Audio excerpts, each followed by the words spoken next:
Hello, and welcome to Dark Whisper. Are you ready to turn down the lights and prepare for a chill? Tonight, we have a collection of terrifying short horror stories, guaranteed to keep you up long after you've finished listening. Before we dive into the darkness, we'd love to know where you're tuning in from. Let us know in the comments below what city and country you're listening from. And if you love being scared, make sure you hit that subscribe button and turn on notifications so you never miss our new weekly tales of terror. Now, without further ado, let's begin. My name is Carlos Contreras, and I currently work as a taxi driver in the state of Mexico. This story isn't paranormal, but I promise you it's far more terrifying than anything supernatural. One night, I had just dropped off a lady at her house. When I turned the corner, there was an empty lot. I parked for a moment to answer a call. I was just about to leave when a man came out of that empty lot with a big, worn-out suitcase. The guy was well-dressed, generally looked presentable, didn't look like a homeless person or anything like that. He approached my taxi and asked if I was available because he needed a ride home. I hesitated because, honestly, I doubted why he had come out of that empty lot. He noticed I didn't trust him and that I didn't want to let him in, so he laughed a little and in a friendly voice told me he had gone in there to relieve himself. That's why he had come from inside. I hadn't asked him anything, but for whatever reason, he felt the need to explain. I told him, "All right, get in." He climbed in and put the suitcase in the trunk. He gave me the address and I started driving. The guy seemed nervous. He couldn't stop moving his legs and kept looking everywhere. To break the ice, I asked if he was coming back from a trip. It took him a while to answer, but then he said, "No, I'm moving." I kept trying to chat, but it was obvious he didn't want to talk anymore, so I just focused on driving. We were going down an avenue that's usually full of traffic, but since it was late, there weren't many cars. Suddenly, I heard screams and banging coming from the trunk. I looked at the man through the rearview mirror, and he told me to stop. But I couldn't. We were in the middle of the avenue. I asked him what the hell was going on, who he had in that suitcase. The man opened the door and jumped out. Since I wasn't going very fast, nothing happened to him. He got up and ran the opposite direction. A car almost hit him, but he managed to get off the avenue. I immediately pulled over and opened the trunk. The suitcase was half open, but no one was screaming anymore. I opened it fully and found a girl with severe injuries on her body. She was unconscious. I called the police and an ambulance right away. They arrived quickly and took her to get immediate care. I told the police everything that happened and then went home, terrified. I couldn't sleep that whole night. A few days later, I saw the story on the news.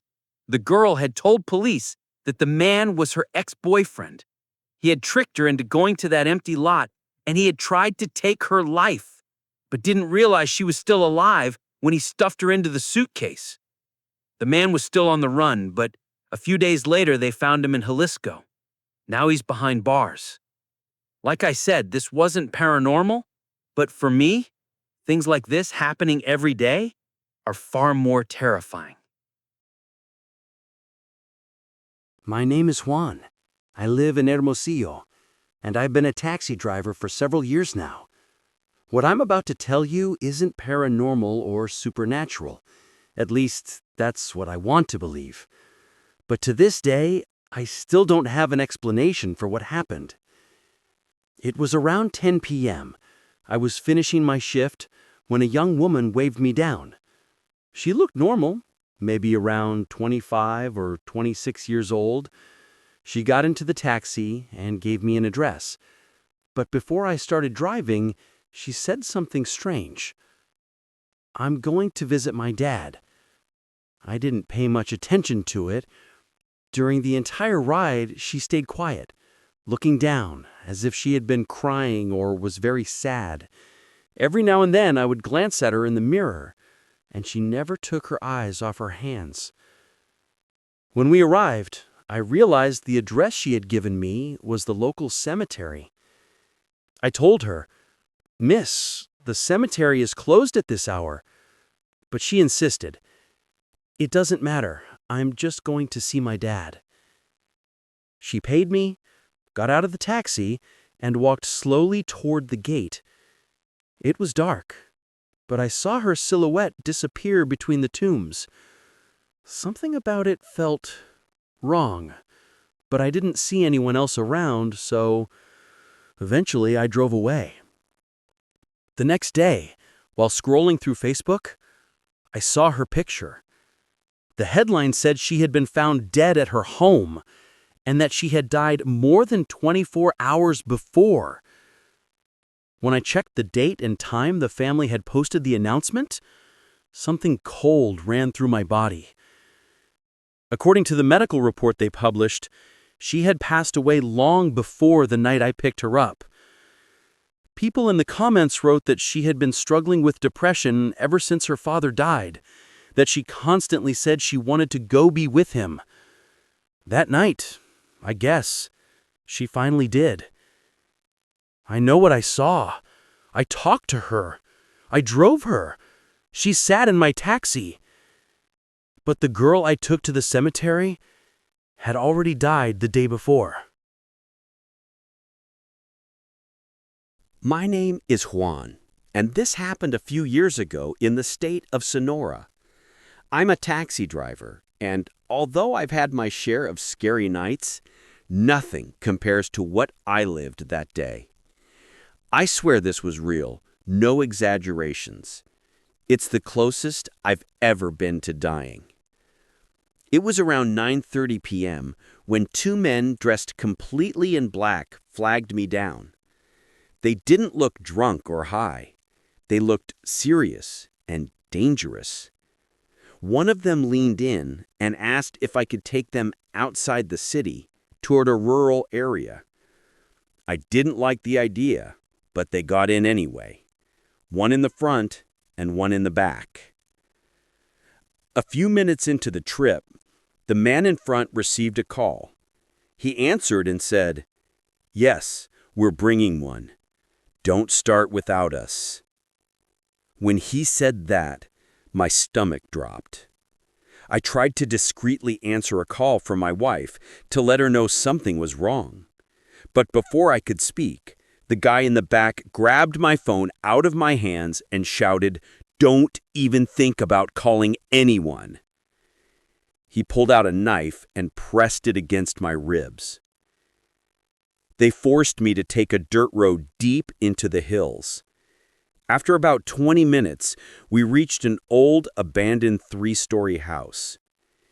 There were several cars parked outside, but everything was dark. No lights, no movement. When we walked inside, I felt my legs go weak. There were people wearing hoods, candles on the floor, symbols painted everywhere, and an altar with things I don't even want to describe. In the center of the room were two guys tied to chairs, beaten and bleeding. One of the hooded people said, "Bring the driver too." They hit me, tied my hands, and pushed me next to the other victims. I honestly thought that was it, that my life was over. They began chanting in some language I didn't recognize. One of them grabbed a knife and approached the first man. Then, everything exploded. I heard engines outside, doors slamming, and soldiers shouting. A burst of gunfire echoed through the whole house. The sect members ran everywhere trying to escape. The soldiers stormed the place and freed us. It was chaos. One of the sect members was arrested, but according to what the soldiers told us later, he never revealed anything. Not why they were doing it, not who the leader was, nothing. The others managed to escape into the hills. Sometimes when I think about that night, I wonder what would have happened if the soldiers had arrived just a few minutes later, or what they had planned to do with us.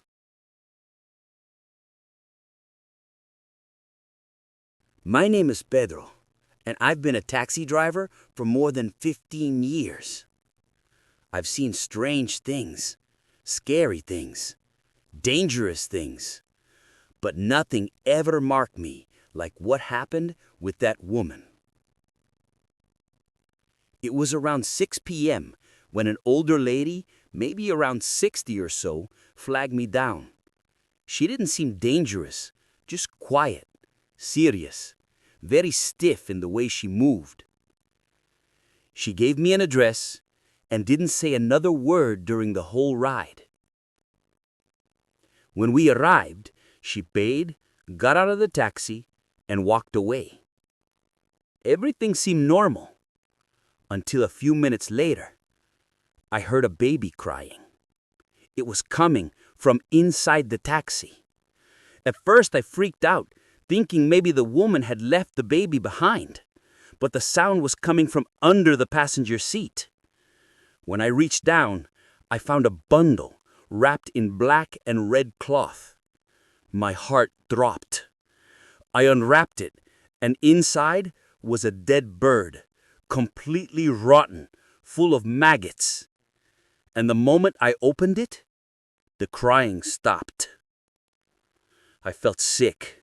I threw the bundle out and left immediately. But that was only the beginning. That same night, while driving, I felt like someone touched the back of my neck. When I turned around, no one was there. Passengers began complaining about the smell inside the taxi, even though I had already cleaned everything. Some people said they heard a baby crying or felt like someone was sitting beside them even if the seat was empty. A coworker told me, "Man, someone left you witchcraft. You need to get that cleansed." I didn't believe in that stuff, but things kept getting worse. Shadows in the rearview mirror, knocks on the windows when the car was empty, whispers, constant nightmares. I looked for a spiritual lady people recommended. The moment she stepped into the taxi, she said, "There's something very bad here. Someone wants to destroy you." She burned incense, prayed, and told me the cleansing wouldn't be enough. I went to a priest afterward. The priest blessed the taxi, but when he started sprinkling the holy water, the knocking sounds grew louder and louder, like someone trapped inside the car. He looked terrified. He told me, "Get rid of this vehicle. Whatever they placed here wasn't meant to scare you. It was meant to kill you." I sold the taxi in parts. I didn't even drive it again. A few days later, I received a message from my ex-wife. We had ended things badly. The message said, "Even if you sell the taxi, the curse I paid for will follow you until you're destroyed." I blocked her immediately. But to this day, sometimes at night, when everything is quiet, I still hear a baby crying.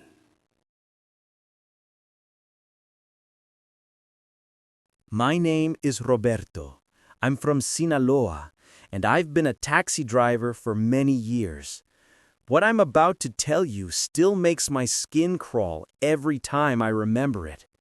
It's not paranormal, but it's something that no one should ever have to see. It was around 1 a.m. when a man waved me down. He looked strange, disheveled, sweaty, anxious. He was carrying a plastic container with a lid, like the kind you use for leftover food. He got into the taxi without saying a word and sat in the back. When I asked for the address, he acted irritated and said, "Just drive. I'll tell you when to stop." I should have refused, but it was late and I needed the money. As we drove, he opened the container and started eating something. The smell was so strong and foul that I had to lower the windows. It didn't smell like normal food. It smelled rotten.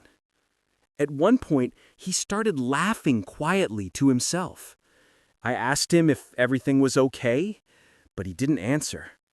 After a few minutes, he shouted, "Stop here!" We were in a dangerous neighborhood. He got out quickly and walked off into the darkness. I was relieved until I noticed he had dropped the plastic container on the floor of the taxi. I picked it up to throw it away, but something inside moved slightly. When I opened the lid, I felt my blood freeze. Inside was a human eye, perfectly intact, floating in some kind of dark liquid. I threw the container out of the car and drove straight to the nearest police station. They took my statement and then told me something that made me feel sick. Hours earlier, a homeless man had been found dead. He was missing one eye. The police never caught the man I drove that night. And sometimes I wonder, why was he carrying the eye? Was he really eating it? Or was he taking it somewhere? I don't know. But since that night, I never work after midnight again. My name is Jorge, and I've experienced many paranormal events while working as a taxi driver over the years. This one was the most intense. I've been driving a taxi for about 20 years. This happened when I had just started working in Aguascalientes. One night, I dropped someone off at the airport and then received another call. A man who had just arrived in the city wanted a ride to his hotel. He was accompanied by a very pale woman dressed elegantly in black. He himself was in a suit and looked like a businessman carrying a briefcase. The woman got in first while the man stored his suitcase in the trunk. Then he got in and continued talking on his phone about work, just business matters. The woman stayed completely silent, hardly moving. I could barely see her face. She kept her head down the entire time.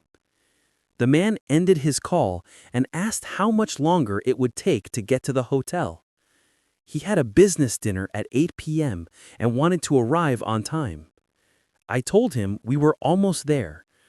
I glanced at my phone to check the time and reassured him that he and his wife still had time to get ready. Then he said, "My wife? I'm alone. I'm divorced." I looked in the rearview mirror and the woman was gone. I almost crashed. The man, slightly annoyed, warned me to drive carefully. I apologized, still in shock, and didn't say a word about the woman. I couldn't explain what had happened. Somehow, we reached the hotel. He paid and went inside with his suitcase. I left, shaken and unnerved. The next day, a detective knocked on my door. He asked me about a person I had dropped off the previous night. At the hotel, security cameras had traced my plates. He showed me a photo of the man and asked me if I had dropped him off. I confirmed it. Then he told me the man had been found dead in his hotel room that morning. Someone had entered unnoticed and taken his life. I didn't mention the woman. How could I explain something so unbelievable? Weeks later, the hotel security footage went viral. You could see the man leaving my taxi, but behind him, a black shadow got out as well. People speculated it was death itself. I will never know what that woman truly was. Even now, remembering that night makes my hair stand on end. My name is Jorge, and I've experienced many paranormal events while working as a taxi driver over the years. This one was the most intense. I've been driving a taxi for about 20 years. This happened when I had just started working in Aguascalientes. One night, I dropped someone off at the airport and then received another call. A man who had just arrived in the city wanted a ride to his hotel. He was accompanied by a very pale woman dressed elegantly in black. He himself was in a suit and looked like a businessman carrying a briefcase. The woman got in first while the man stored his suitcase in the trunk. Then he got in and continued talking on his phone about work, just business matters. The woman stayed completely silent, hardly moving. I could barely see her face. She kept her head down the entire time. The man ended his call and asked how much longer it would take to get to the hotel. He had a business dinner at 8 p.m. and wanted to arrive on time. I told him we were almost there. I glanced at my phone to check the time and reassured him that he and his wife still had time to get ready. Then he said, "My wife? I'm alone. I'm divorced." I looked in the rearview mirror and the woman was gone. I almost crashed. The man, slightly annoyed, warned me to drive carefully. I apologized, still in shock, and didn't say a word about the woman. I couldn't explain what had happened. Somehow, we reached the hotel. He paid and went inside with his suitcase. I left, shaken and unnerved. The next day, a detective knocked on my door. He asked me about a person I had dropped off the previous night at the hotel. Security cameras had traced my plates. He showed me a photo of the man and asked me if I had dropped him off. I confirmed it. Then he told me the man had been found dead in his hotel room that morning. Someone had entered unnoticed and taken his life. I didn't mention the woman. How could I explain something so unbelievable? Weeks later, the hotel security footage went viral. You could see the man leaving my taxi, but behind him, a black shadow got out as well. People speculated it was death itself. I will never know what that woman truly was. Even now, remembering that night makes my hair stand on end. And his son. My name is Octavio Lopez, and a few years ago, I was working as a taxi driver in northern Mexico. This story still shocks me to this day. It was, of course, something paranormal, but also deeply tragic. That night, I had just dropped off a regular client at her home, located in a rural area about 30 minutes from the city where I lived. She always hired me because she trusted me and the payment was good. I was on my way back to the city. It was almost midnight, and the roads there weren't safe as crime was rampant at the time. I was driving along a dark stretch of road when I saw someone ahead standing by the roadside. I stopped. It was a man who was badly injured and had torn clothes. It was obvious he needed help. He got in, and before I could ask what had happened, he told me we needed to go back for his son, who was somewhere deeper in the woods along the same road. My adrenaline kicked in, and I didn't ask questions. I assumed they might have had an accident and that his son was trapped. I followed the path he directed me along. I asked if I wanted me to call paramedics or the police, but he simply repeated, "Please go for my son. Help him." The road was horrible, surrounded by high grass and darkness. The taxi lights barely illuminated the path. I don't know how far we drove, but it felt endless. Suddenly, I saw a young man, about 25, lying on the ground, badly beaten and almost unconscious. I jumped out and helped him into the taxi. But when I turned to the back seat, the father, the man who had flagged me down, was gone. I searched the area frantically, but he had disappeared. The young man asked what I was looking for. I explained that his father had come to me for help. He started crying, saying, "My father saved me. Let's go. He's no longer alive." I couldn't understand what was happening. The young man explained that both he and his father had been kidnapped and held for a week. The criminals killed his father in front of him, but spared his life. They dumped him in the middle of nowhere, and he didn't know why. He wanted only to get home to his mother and sister. I followed his instructions, dropping him off at his house instead of taking him to a hospital. This story haunted me for weeks. There was no logical explanation. If you want to call it paranormal, it was as if the father's spirit guided me to save his son. Those who have experienced similar events will understand. I used to be skeptical, but this completely changed my perception of reality. My name is Raul, and this happened when I was a taxi driver in Veracruz. It's one of those stories that still gives me chills, because even if it wasn't exactly paranormal, it was something macabre and unforgettable. One night, around 10 p.m., I was driving through the city center when an older woman waved me down. She was well-dressed, wearing a white blouse and a long skirt, and she carried a bouquet of fresh flowers. She looked like any respectable grandmother. She got in the taxi and very politely asked if I could take her to a small town about 20 minutes away. The place she mentioned was quiet and rural, so I didn't think much of it.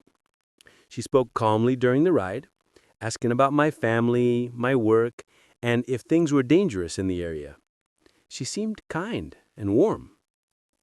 When we arrived at the address she gave me, she asked me to wait for her a moment.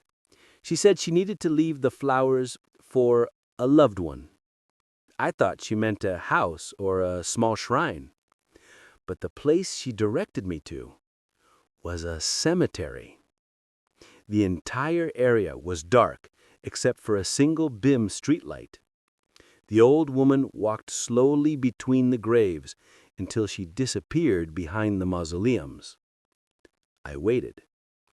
5 minutes passed, then 10, then 15.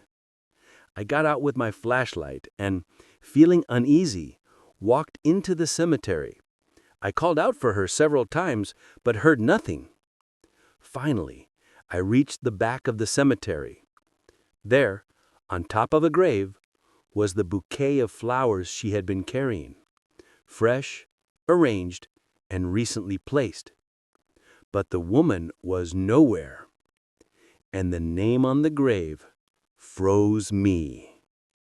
It was her name, the exact same name she gave me. Same first name, same last name. Date of death, 1998. My stomach dropped. I searched the cemetery again in disbelief, but she had vanished completely. I ran back to the taxi and drove away as fast as I could. To this day, I don't know if I gave a ride to a ghost, a spirit, or something else. But what I do know is that the woman I spoke to, who smiled at me and asked about my family, had been dead for more than 20 years. My name is Carlos Contreras, and I currently work as a taxi driver in the state of Mexico. This story isn't paranormal, but I promise it's far scarier than anything supernatural. One night, I had just dropped off a lady at her home when I turned a corner and saw a vacant lot. I parked for a moment to take a call. Just as I was about to leave, a man emerged from the lot, carrying a large, sloppy suitcase. He looked well-dressed and presentable, definitely not homeless. He approached my taxi and asked if I was on duty because he needed a ride home. I hesitated. To be honest, I doubted why he had come out of that empty lot. He noticed my hesitation and laughed, saying in a friendly voice that he had just used the lot as a bathroom, which is why he came out. I hadn't asked, but for some reason, he felt the need to tell me. I told him it was fine, and he got in. He put the suitcase in the trunk, gave me the address, and I started driving. The man seemed nervous. He kept moving his legs and looking around. To break the silence, I asked if he was traveling. After a pause, he said no, that he was moving. I continued small talk, but he clearly didn't want to answer, so I focused on driving. We were on an avenue that usually had heavy traffic, but since it was late, the streets were almost empty. Suddenly, I heard screams and banging coming from the trunk. I looked at him through the rearview mirror, and he told me to stop. But we were in the middle of the avenue, so stopping was impossible. I asked him what the hell was happening and who was in the suitcase. He opened the door and jumped out. Since we weren't going fast, he wasn't hurt. He ran in the opposite direction and narrowly avoided being hit by cars. I immediately pulled over, opened the trunk, and saw a girl inside. She had serious injuries and was unconscious. I called the police and an ambulance. They arrived quickly and took her to receive immediate medical attention. I gave my statement to the police, went home, and couldn't sleep all night. A few days later, I saw the news. The girl said the man was her ex-boyfriend. He had lured her to a vacant lot and tried to kill her, not realizing she was still alive when he put her in that suitcase. He was on the run for a few days, but was eventually caught in Jalisco, and now he's behind bars. As I said, this wasn't paranormal, but for me, seeing events like this happen every day as a taxi driver is far scarier. Every day we pick up all kinds of people, never knowing if they're good or evil, or if they're even alive. This happened over 5 years ago. I chose to tell this story because it left the deepest mark on me. My name is Mariana, and I live in a small town in Veracruz. This story happened when I was about 17, and it still gives me chills every time I think about it. One night, some friends and I decided to visit the old cemetery at the edge of town. It was around 11 p.m., and we wanted to see if the local legends about the place being haunted were true. When we arrived, the gates were closed, but we climbed over a small wall. The cemetery was silent, except for the occasional rustling of leaves and distant dogs barking. The moonlight barely lit the graves, giving them a ghostly appearance. We walked among the tombstones, laughing nervously to hide our fear. At some point, one of my friends dared us to sit on an empty grave and wait 5 minutes in silence. I reluctantly agreed. I sat on the cold stone while my friends wandered nearby. About 2 minutes in, I heard a faint whisper behind me. I turned quickly, but no one was there. The whisper repeated, this time clearer, calling my name. I froze. The air suddenly became colder, and I felt like something invisible was brushing against my skin. My friends hadn't noticed anything yet, so I whispered for them to come back. When they did, I told them what had happened. They laughed at first, but then we all heard it, a low, guttural moan that came from the center of the cemetery. It was deep and sorrowful, unlike any animal sound we had ever heard. The hair on my arms stood up. We decided it was time to leave, but as we walked toward the wall, we noticed shadows moving between the graves. They weren't human shadows. They moved against the wind, gliding across the ground like dark smoke. We ran as fast as we could. Once we jumped the wall and reached the street, we didn't look back. The next day, we heard that an old caretaker who had died years ago was rumored to haunt the cemetery, especially at night, wandering among the graves of people who had been wronged in life. I never went back. Even thinking about that night gives me goosebumps. That cemetery isn't just a place for the dead. It feels like it remembers, and sometimes it shows that memory to anyone who dares to enter. My name is Fernando, and I used to live in Mexico City. This story happened about 6 years ago, and I still remember it as if it happened yesterday.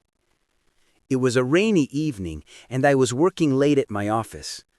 Around 11 p.m., I decided to take a short walk to clear my mind before heading home.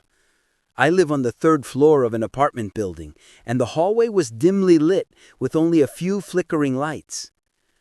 As I walked past my neighbor's apartment, I noticed her sitting by the window, staring outside. She waved at me, smiling, and I waved back politely. But There was something strange about her eyes. They seemed completely dark, almost like they had no pupils. I felt a shiver run down my spine, but I tried to ignore it. I continued walking to the elevator, and when I reached my floor, I noticed her still at the window. The strangest thing was that her figure didn't seem to move naturally. Her head turned unnaturally fast, and her smile widened in a way that didn't look human. I hurried into my apartment, locking the door behind me. I tried to brush it off as fatigue and the rain playing tricks on my eyes, but I couldn't shake the feeling that someone was watching me. Later that night, I woke up to a soft tapping sound on my window. I got up slowly and looked outside, but there was no one there, just the reflection of the streetlights in the rain. But then I noticed a shadow moving behind the glass of my neighbor's window. I called the building manager the next day, asking if anyone had seen my neighbor that night. He said that she had moved out several months ago, and no one had lived in that apartment since then. To this day, I don't know who or what I saw that night. Every time I pass that building, I feel that same uneasy sensation, as if someone is still watching from that dark window. My name is Javier, and I'm a taxi driver in the state of Mexico. I have many strange stories, but this is the most recent, and coincidentally, the most disturbing. I usually work at night, staying near the bus terminal or the bar district because that's where most people request taxis. That night, I picked up some young people from a bar and dropped them off in a neighborhood near a cemetery. A few meters past the cemetery gate, a man wearing a hat waved me down. I stopped, and when he got in, I asked where he was headed. With a wide smile, he said, "Take me to the Cantina El Pedregal." I started driving in that direction. The man seemed extremely happy, smiling at everything around him, almost like a tourist excited to explore the city. I usually don't make small talk with passengers. I'm introverted. But I asked him why he was so happy. He said, "It's been a long time since I left the cemetery. I've been trapped there for years." My heart started pounding. My skin crawled. I quickly turned to look at him in the back seat, but he wasn't there. It felt unreal. I looked back through the rearview mirror, and he was there again, sitting in the back seat, smiling at me.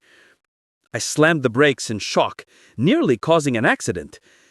I got out, trembling, moving away from the taxi. It was empty.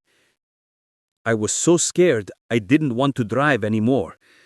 But I had to get home. It was past 3 a.m. A ghost had gotten into my taxi, or something else. I may never know.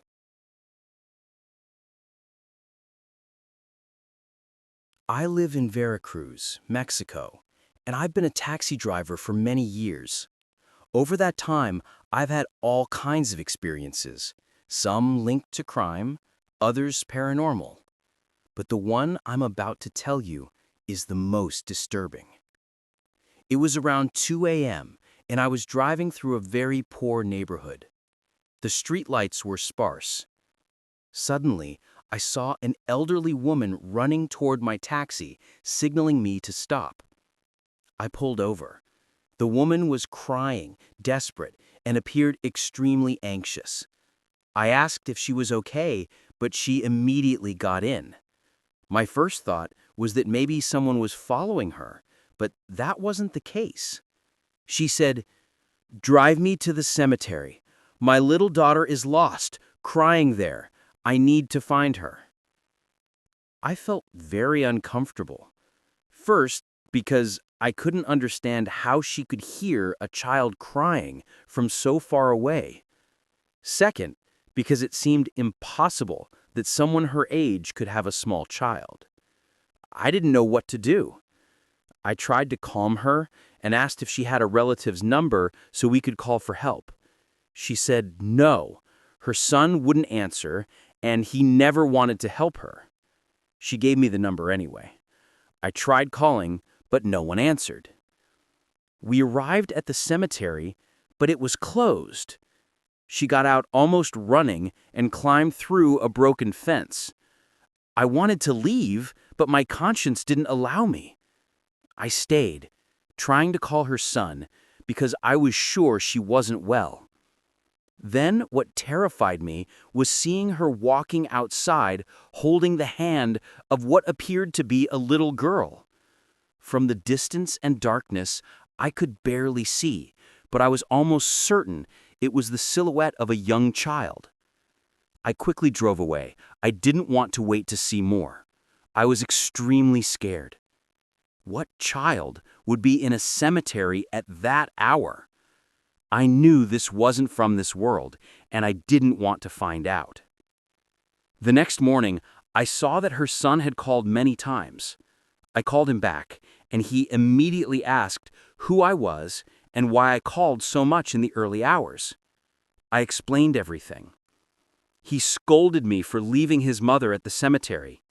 In my opinion, that was cynical. She was his responsibility. But the scariest part was what I saw, a woman walking with a little girl in the cemetery. He would never have believed it. I felt deep fear, but also pity for the woman. Even now, whenever I remembered that image, I shiver.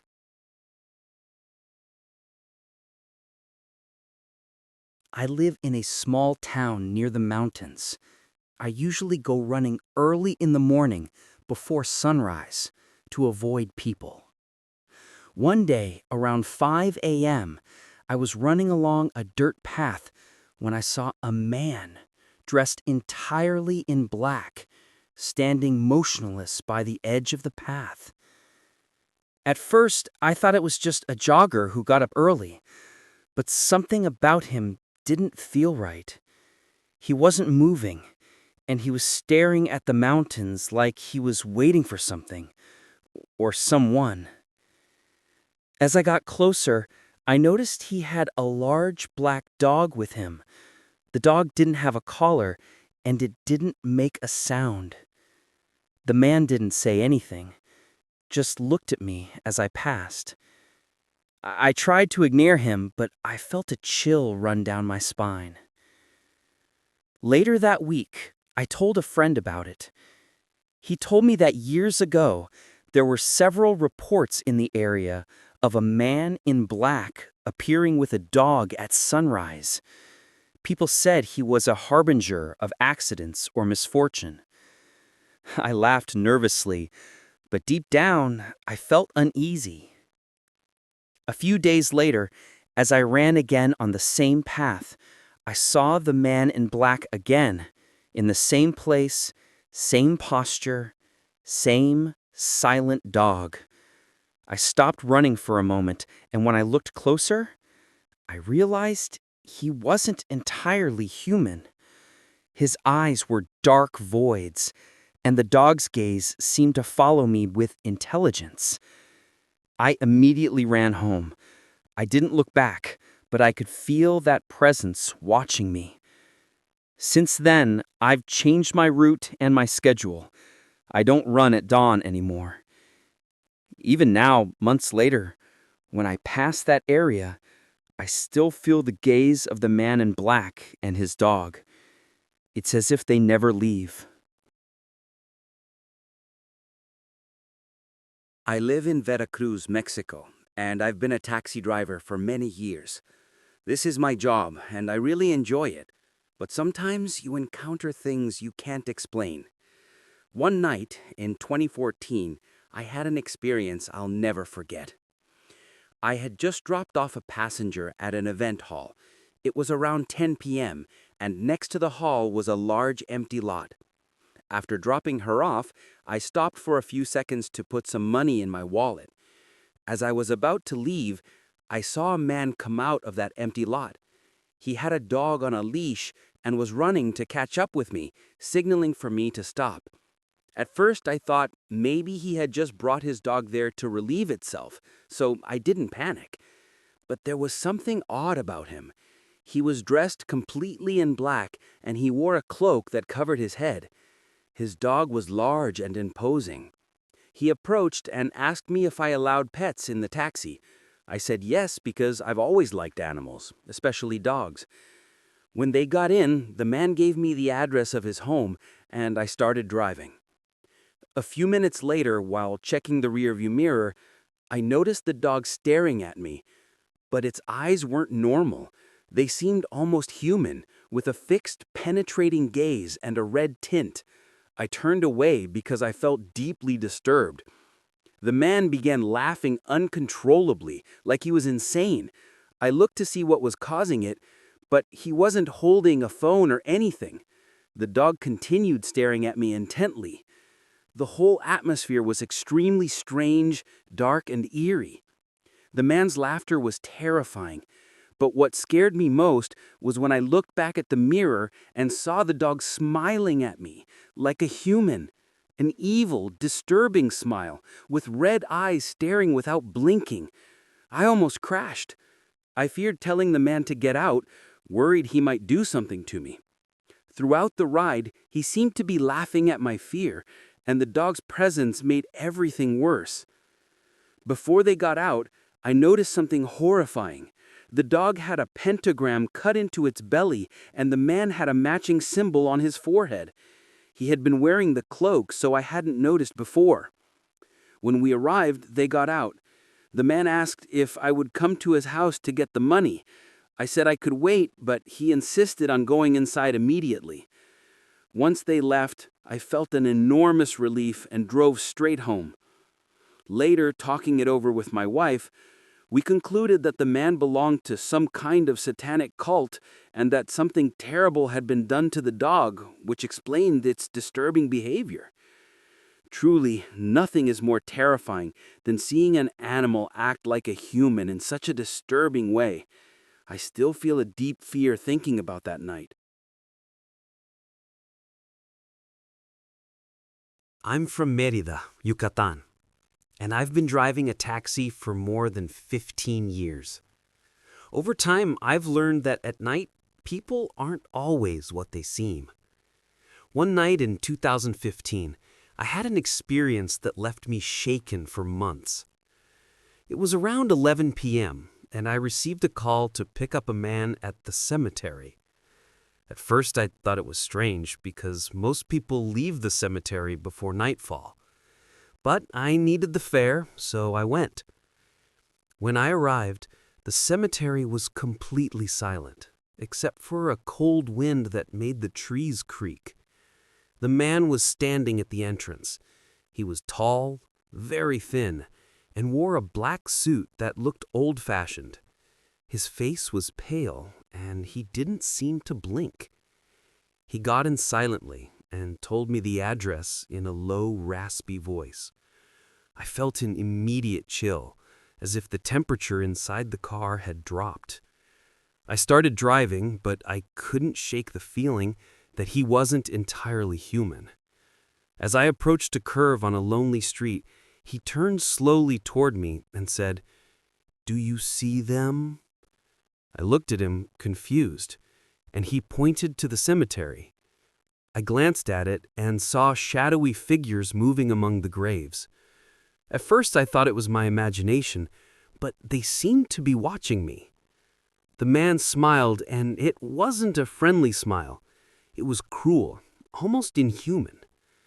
I tried to focus on driving, but I noticed that in the rearview mirror, the figures appeared closer, as if following the car.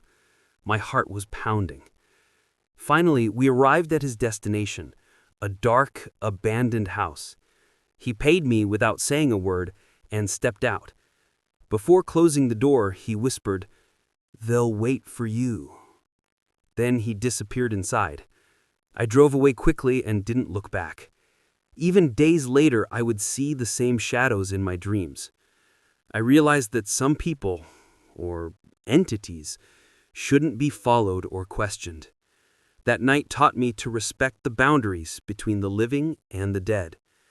Even now, whenever I drive past a cemetery at night, I feel a cold shiver, remembering the man who stayed among the graves.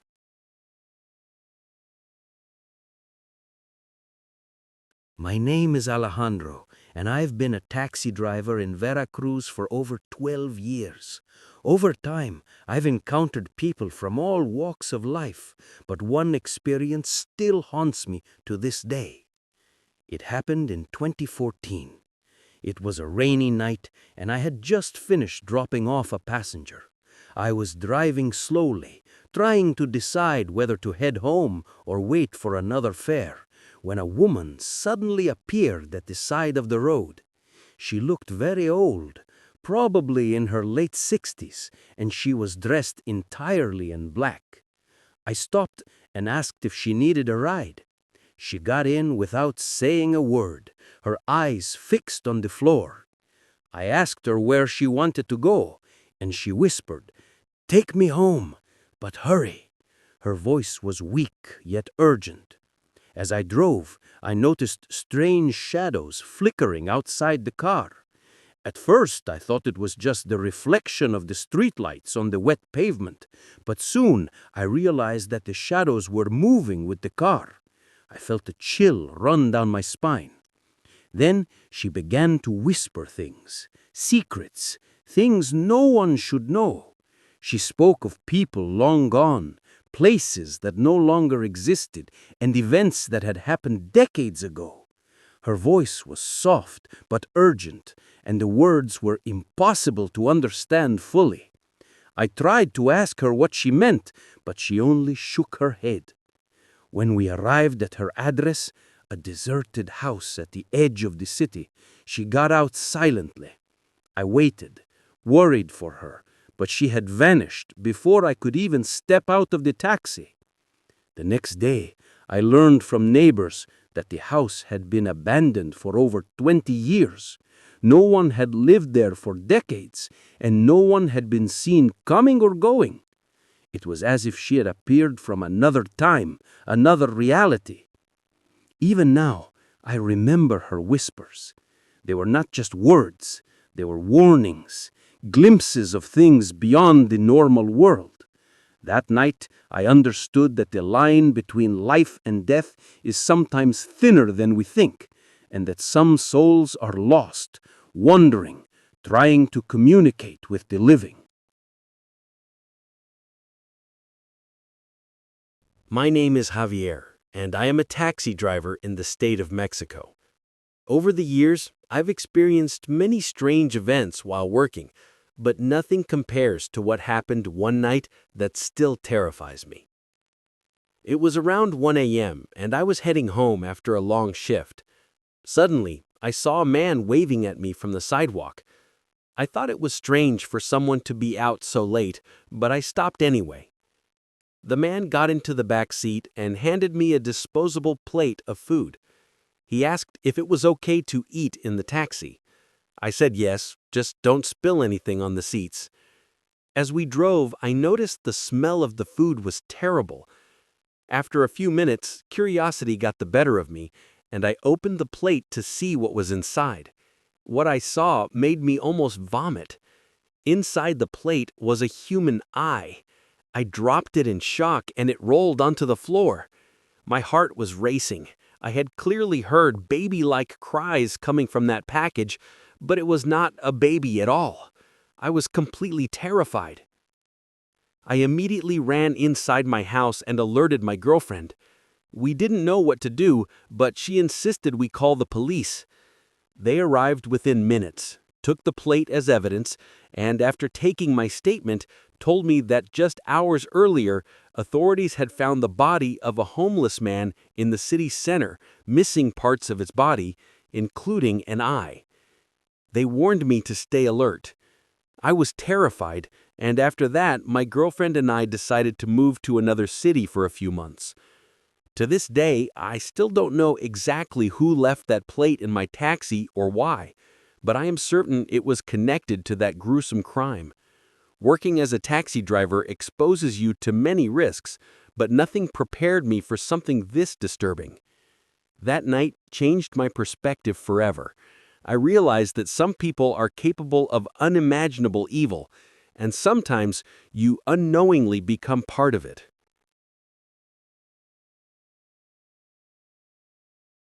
My name is Jorge, and I've been a taxi driver in Veracruz for many years. Over time, I've encountered some strange and even paranormal events, but this one still terrifies me. It was 2014. I had just dropped off a passenger at an event hall around 10 p.m. Next to the hall was a large vacant lot. After leaving the passenger, I stopped briefly to put some money away. Just as I was about to drive off, a man came out of the vacant lot. He had a dog on a leash and ran toward me, signaling for me to stop. I thought it was strange, but I assumed he had brought his dog there to relieve itself. He was dressed all in black, wearing a hooded cape, and the dog was large and imposing. He asked if I allowed pets in my taxi. I said yes. They got in, and he gave me his home address. As I drove, I noticed something deeply unsettling. The dog's eyes were not normal. They looked human, fixed and piercing, with a reddish hue. Suddenly, the man began laughing uncontrollably. I looked in the rearview mirror, but saw nothing in his hands or anything that could cause such laughter. Then it became even worse. The dog smiled at me. I swear it was a human-like, terrifying grin staring at me without blinking. My fear skyrocketed. At the end of the ride, the man told me to accompany him to his house to receive payment. I said I would wait outside, but when he got out with his dog, the man's grin vanished and he entered the house silently. I breathed a sigh of relief, thinking the ordeal was over. Later, after discussing it with my wife, we realized something horrifying.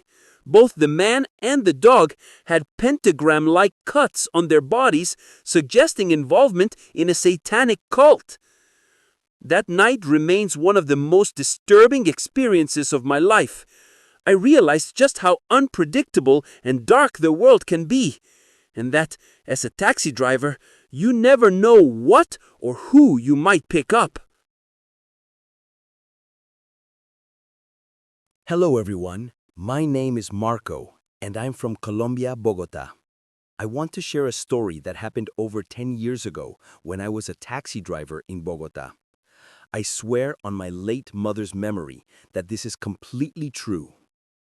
At that time, I worked day and night to earn extra money because my wife was pregnant and we needed to cover all the expenses. One night in particular stands out. It was very cold, raining heavily, and past 11 p.m. I was driving, waiting to pick up more passengers, when I saw a woman standing on the sidewalk under a small roof, signaling me to stop.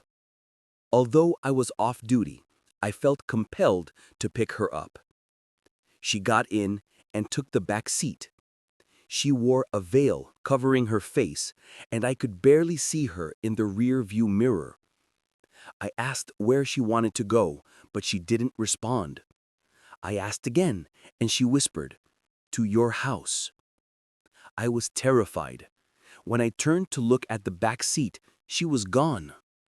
I drove home in shock, unable to comprehend what had just happened. Once home, I opened the back door to check if she had left anything behind. There, on the seat, was a chain, my mother's chain, the same one buried with her less than a year ago with my father's initials engraved on it. I broke down in tears. It all made sense. That night, it was my mother's spirit who had entered the taxi to return her chain to me. I couldn't believe what had happened, but I knew it was real. This experience changed my perception of life and death. From that night onward, I never doubted that spirits could interact with the living world.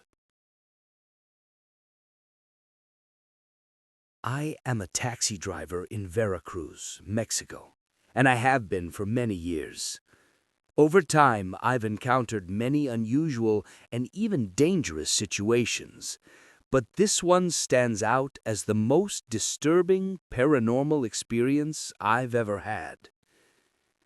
It was around 2 a.m., and I was driving through a low-income neighborhood with poor street lighting.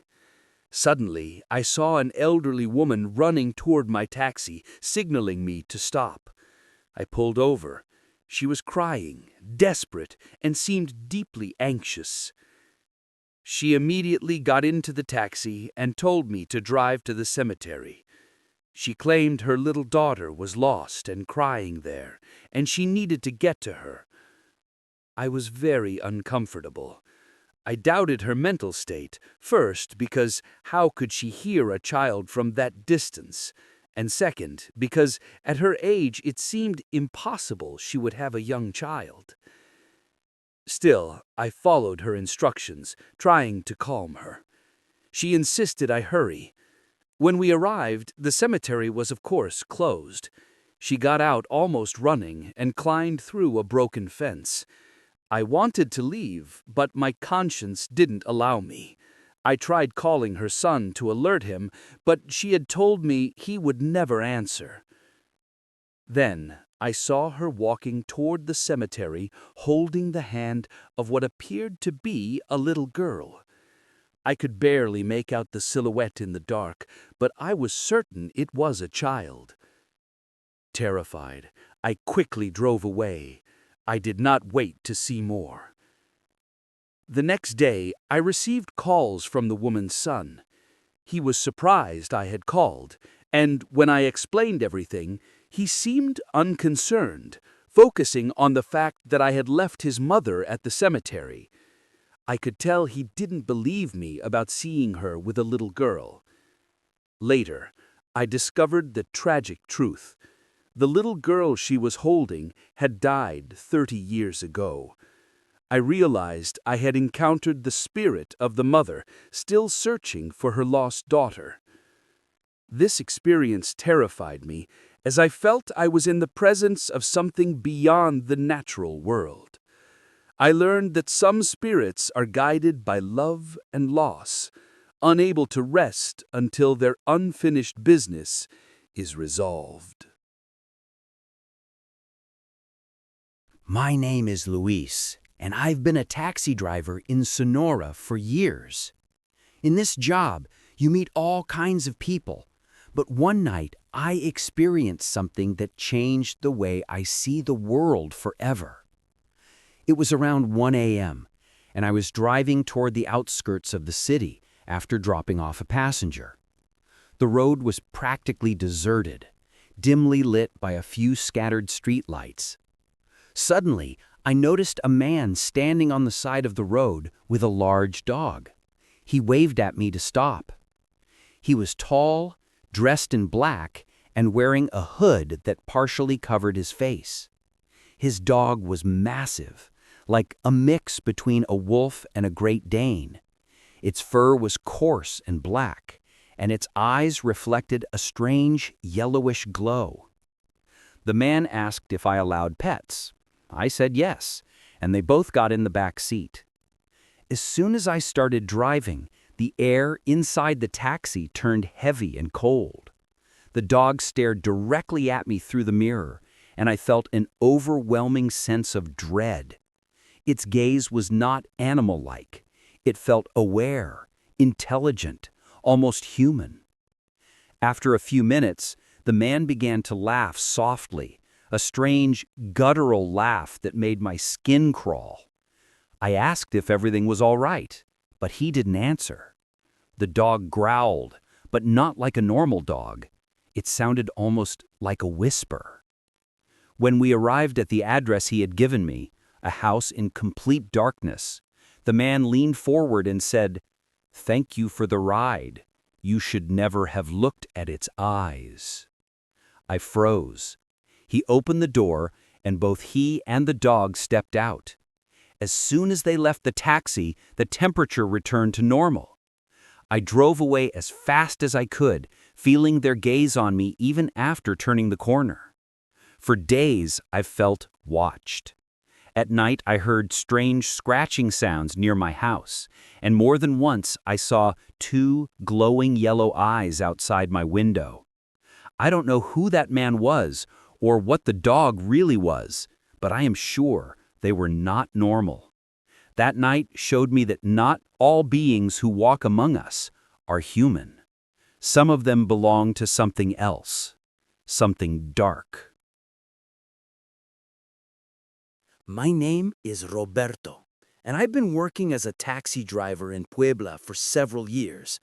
I've had all kinds of passengers, drunks, angry customers, people in a hurry, but none of them ever frightened me the way one particular passenger did. It happened on a Thursday night, around midnight. I was about to end my shift when a man waved at me from a quiet street. He looked completely ordinary, around 40 years old, neatly dressed, and carrying a small briefcase. Nothing unusual. He got into the back seat, and without me even asking, he said, "Take me home, Roberto." I froze. I had never seen him before in my life. My ID with my name was not visible, and my taxi didn't have my name anywhere. I asked him how he knew it. The man chuckled lightly and said, "I know a lot of things." I tried to brush it off, assuming he must have overheard someone saying my name earlier. But then he began listing personal details, things no stranger could ever know.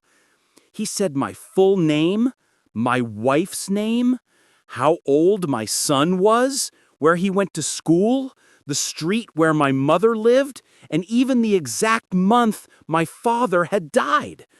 My hands began to shake on the steering wheel. I told him to stop talking, but he continued, completely calm. "Don't worry. None of them are in danger. Not today." My heart dropped.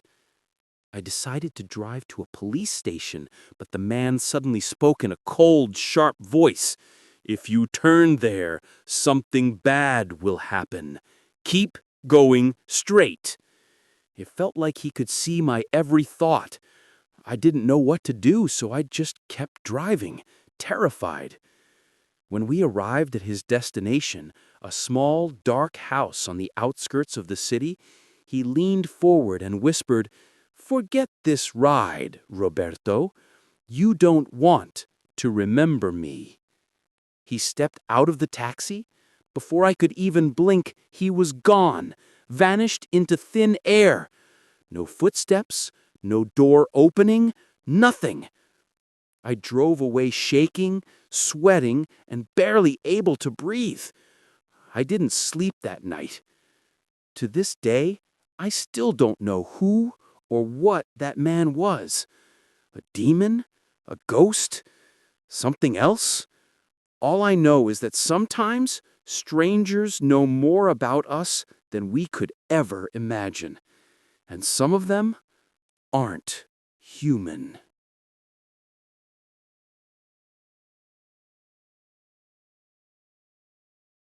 My name is Andres, and I've been a taxi driver in Monterrey for almost 20 years.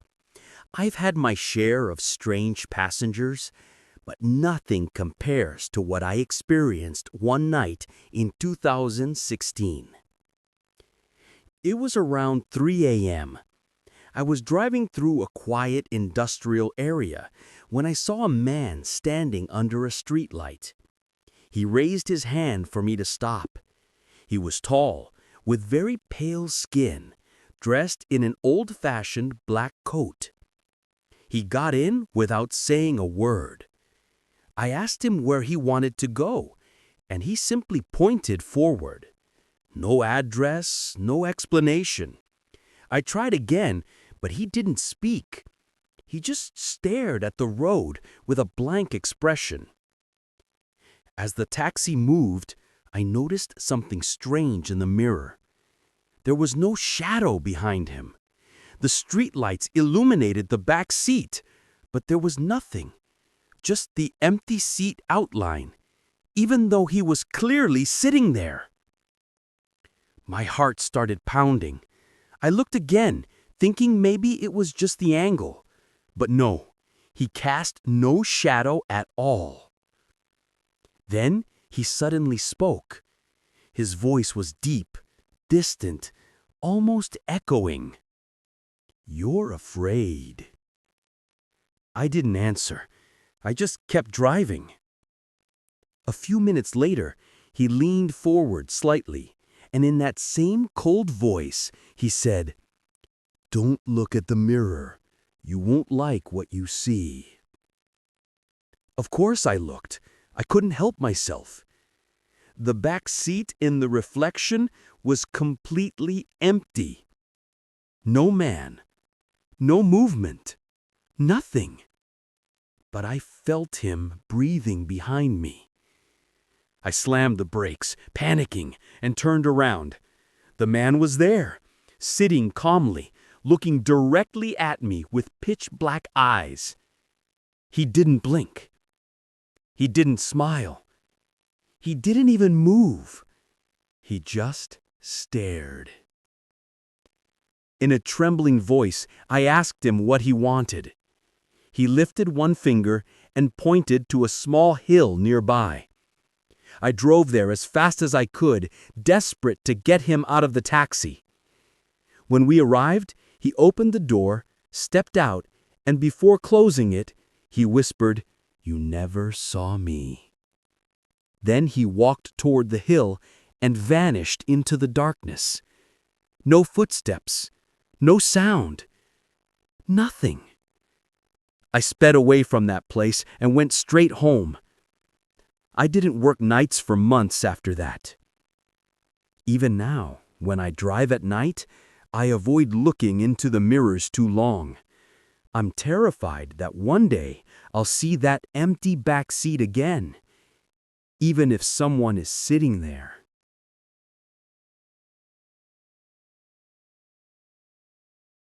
I had been driving my taxi for nearly 15 years in Mexico City when I picked up a passenger I will never forget. It was a foggy Sunday afternoon, around 4 p.m.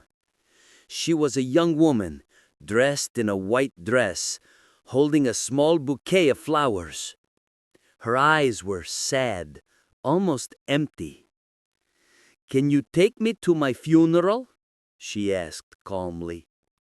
I laughed nervously, thinking it was some kind of joke. "Excuse me?" I said. "My funeral," she repeated, her voice soft but firm. "I'm supposed to be there. It's in the cemetery on Avenida de los Insurgentes." I hesitated, but started driving anyway, assuming it was some kind of strange request. The ride was quiet, except for the occasional sniffle or distant church bell.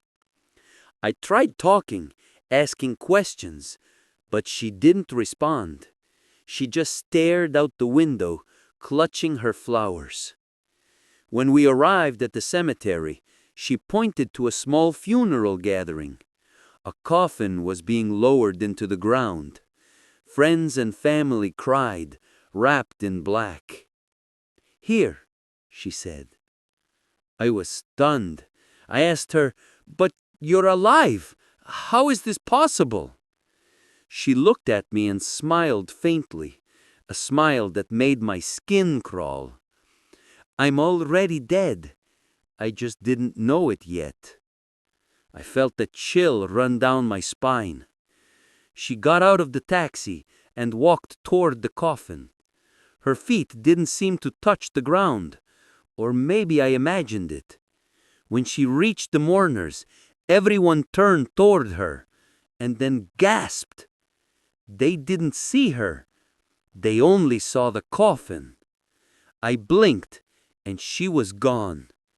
No flowers, no white dress, nothing. Only the faint scent of lilies lingered in the air. Since that day, I have avoided cemeteries and funerals, but sometimes, at night, I see a woman in white walking along quiet streets. She never speaks. She just waits for a ride.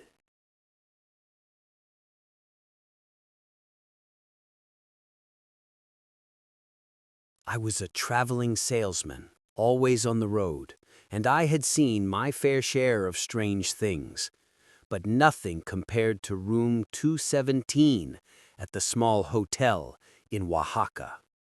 Every time I passed through that town, I would ask for room 217, and every time the clerk would shake his head. "Sorry, sir. Room 217 has been locked for years. No one stays there," he said. Curiosity got the better of me one night. The hotel was nearly empty, and I asked again, insisting. Finally, the clerk sighed and whispered, "If you really want it, go ahead, but be careful." I was handed the key, and a cold chill ran down my spine the moment I touched it. The hallway leading to the room was silent, darker than the rest. The door opened with a creak. The room was immaculate, as if no one had ever slept there. But there was something off. The bed was made perfectly, the curtains were drawn, and the air smelled faintly of smoke and decay. I turned to leave, but the door slammed shut on its own. The lights flickered. A soft whisper came from the corner of the room. "Finally, someone to join me." I froze. In the mirror, I saw her, a woman in a tattered nightgown, her eyes hollow and black. She didn't move, but I could feel her presence pressing down on me. I ran to the door, pulled the key out, and it turned, but the lock wouldn't budge. The whisper grew louder, closer. "Stay forever." Somehow, by instinct or luck, I smashed the window and jumped to the street below. I didn't look back. The next day, the clerk said calmly, "Room 217 is locked again. I don't know how it opens sometimes." I never returned to Oaxaca, and I never traveled alone again. But at night, when I lie in bed, I swear I hear a whisper from the shadows. Next time.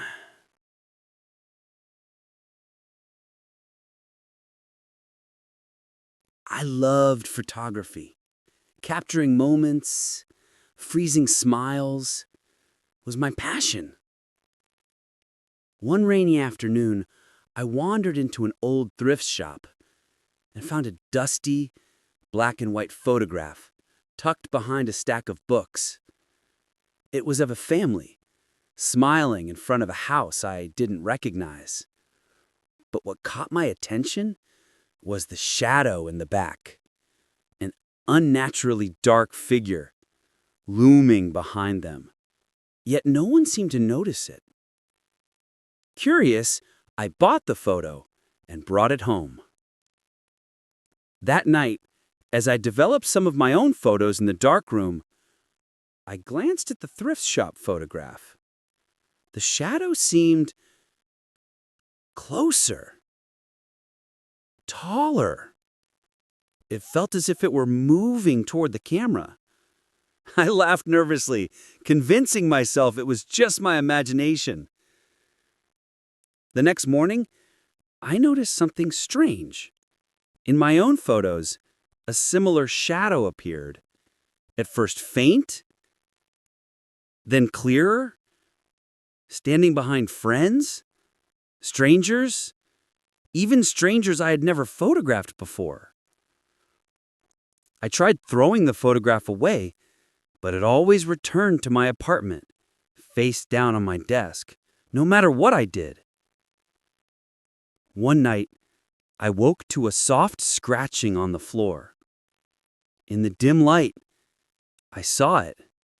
The shadow from the photograph, stretching toward me, shape twisting unnaturally. I ran outside, leaving my camera and photos behind. The photograph? Gone. Weeks later, I saw it in a gallery, displayed as someone else's work. The shadow had a name. It had been waiting silently for its next subject, and I had taken its place in the story. Now, I never photograph strangers. I never take photographs at all. But sometimes, late at night, I see shadows in my walls, whispering, waiting.